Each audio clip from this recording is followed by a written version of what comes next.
they wasn't shooting when you was talking about they come in later, not back in the 30s, after the NRA. Oh. They started. You talking about the swimming pool? Uh-huh. Well, the only thing I can figure, that come up late 30s, early 40s, when there wasn't no help. In other words, anybody could walk out of the cotton mill and get a job somewhere else, making more money, so they started paying better and treating them better. Before that, there was nothing. Now, we got the union in, like I said, well, they had to start treating the people more, you know what I mean? But in your cotton mills, they didn't have the union. No. These people you talked to, did they have, any of them have a union? That's what I'm getting at. We was only Burlington Mills in Chattanooga was a woolen mill. And we got our union in, and after we got a contract settled and got a raise, Burlington Mills had to raise their employees because they was wanting to come down here and get a job. And so they got good to their help. And I understand they built a clubhouse for them, for their man.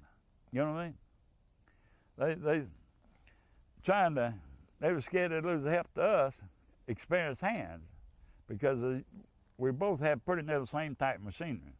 Your machinery in the wool is entirely different. It's not any of it like a cotton mill.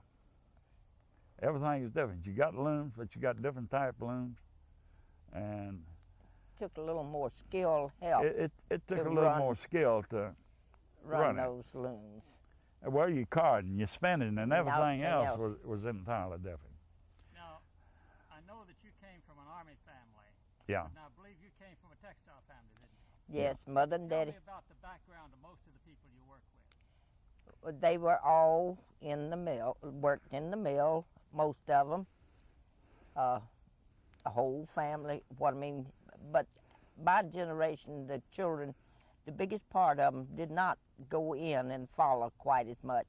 They beginning to get out, got more education and beginning to get out and going in secretarial or salespeople and all more then than, few went in and worked some in the mill, but as soon as they could get another job, they'd go to work somewhere else. When they passed that. When the lady told me the day before yesterday that when they were living in the mill village, when they went downtown, they got all dressed up. Could you talk about that? Yes, we dressed the best we could. We'd go downtown to dress, to buy what we wanted, to church, and we tried to be clean and all.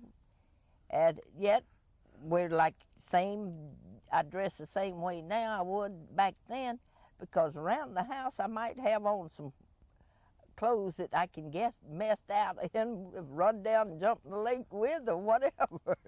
And I still, back then, we had certain clothes to play in and put on clothes, better clothes to go to school and all. And it did make a difference. Well, I tell you, back. Dress up and wear silk stockings and all that? After I got old enough. Well, yeah, but you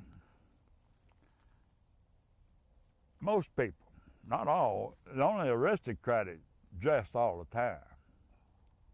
Because during the Depression, there wasn't many people that had much. And they had what they call work clothes and dress clothes. You go downtown or something, you dressed up a little bit. You're just working in the yard, around the house, or anything, or stepping down at the corner, you just went on what you call your work clothes. And I still do the same thing. I got clothes around here I usually wear just cutting grass and trimming trees and stuff. I got other clothes I'm going downtown to get groceries or something I wear. But there wasn't anything like being casual then, was it, downtown? No, you didn't. It wasn't exactly casual. Because, I wore slack though. as most of all my life, after I got up, say 12, 13, if I wanted to wear a pair of slacks, a lot of girls' parents wouldn't let them wear slacks. We didn't learn to swim because we'd go to the creek or the river and tuck our dresses in our bloomers. It's pure and simple. We could wade in there, but we never had a bathing suit, never learned to swim. But then generations later, once they all knew how to swim and more, but I did dress up. But when we went downtown or went to church, we were entirely different. Well, Clothes we wore, but the parks just began in the late 20s and early 30s, mostly as parks with swimming pools and stuff like that. I know back when I was small, the parks didn't even have a swimming pool. But the time I got up teenage, your parks were beginning to have swimming pools and everything, ball diamonds and stuff like that. What about the colored in the mills? Well, I don't. the only thing is, people, 90%, I'll say this, you had some drastic ones, but 90% of the people treated color just like anybody else. They just didn't socially, and they still don't socially. Rare occasions they do, but what I mean basically, the white don't invite the colored in, the niggers into the home for suppers and parties and stuff like that. They still don't, as far as I know. They might in some areas. They were the same as anybody. They done their job, you done yours, and you speak to them and talk to them and all, but that was it. Were they able to work in the mills? They had a few. The only ones they had working in the mill when I went in was in maintenance. Sweeping and helping clean up in the shop and helping the shop men haul stuff around and stuff like that. That was the only niggers they had in them. As far as weaving and all that type of work, fixers and all that, they had no niggers. In fact, I think, I've been told this, now I don't know, but about 20 years ago, I recommended they promoted a nigger up to a loom fixer in the mill where I was, and they said that's the first nigger in the South that ever went up to loom fixing.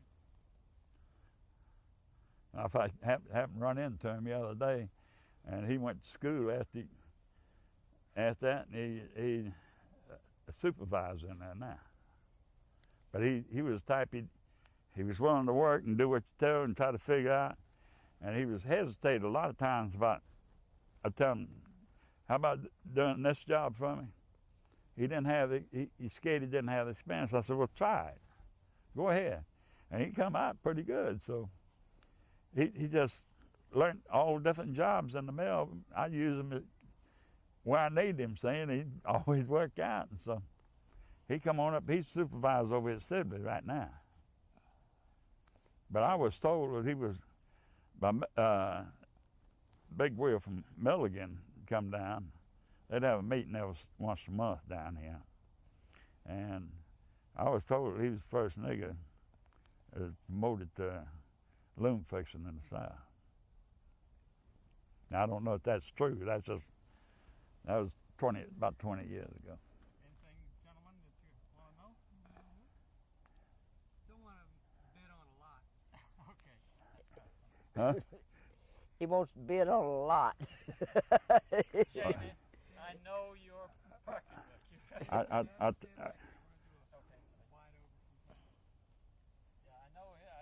I tell you, if you want to see the prettiest view there is on this lake, just go down far enough to get past where you can see it past the blockhouse, all the way down that way, all the way that way. I mean, it's pretty out there, the island out there. It's wide open.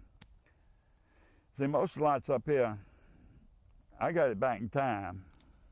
It's under grandfather clause. You can't mow your lawn down at the lake, government property. It's Corps of Engineer, uh-huh. How far can you mow to? You can mow down to the Corps engineer's property.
So if you wanted to change the whole thing, you could just, you know, tell it change the entire picture. So many Decker Myreds this way, that way. Fine, right?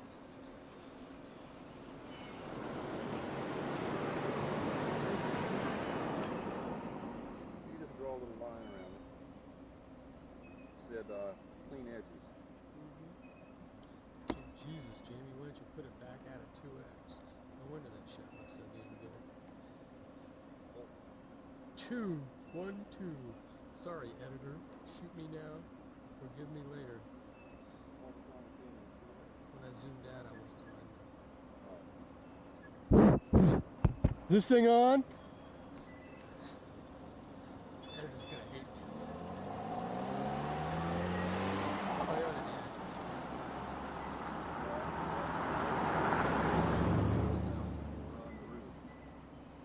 Funny enough to you. Wild Mill Hickok.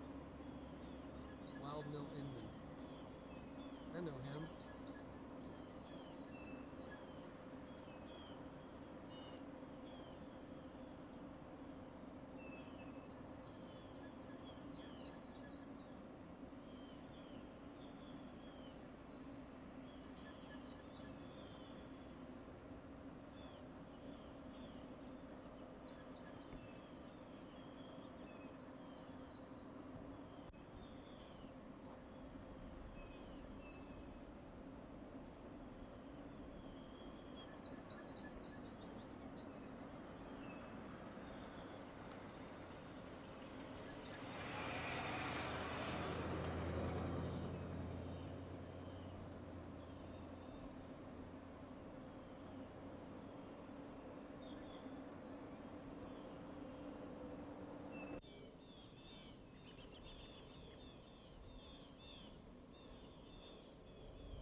trucks that they're making, I think, like that, but for instance, examining the ring.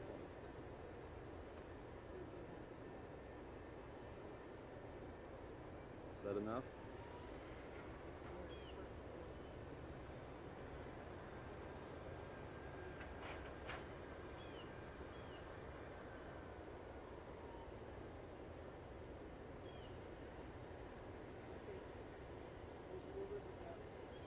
Okay.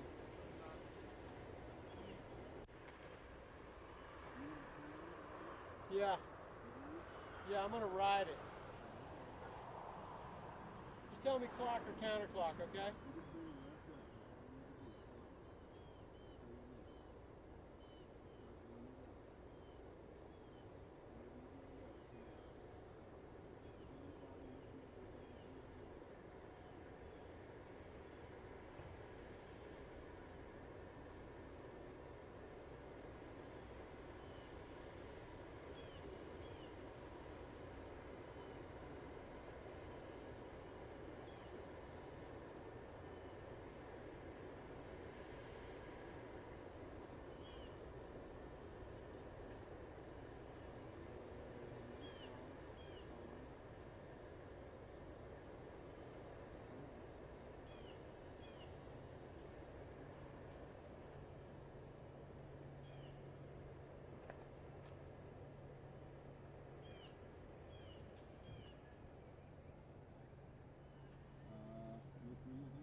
Okay? My car is in the shot, isn't it? Okay, cut, Steve.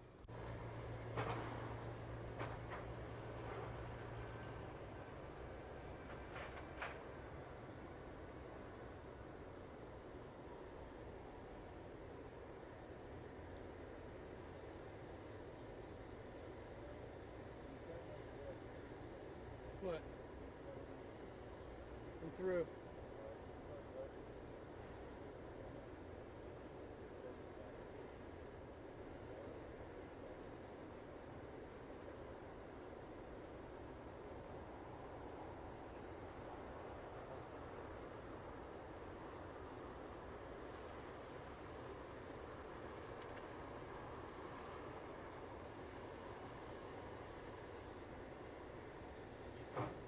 Yep.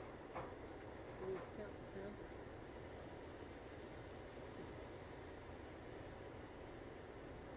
Just gonna watch.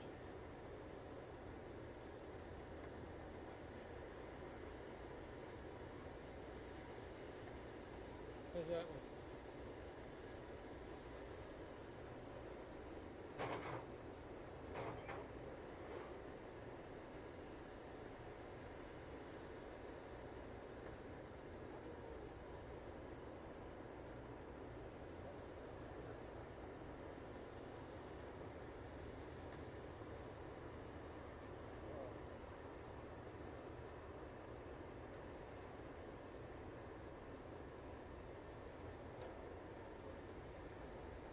How's that?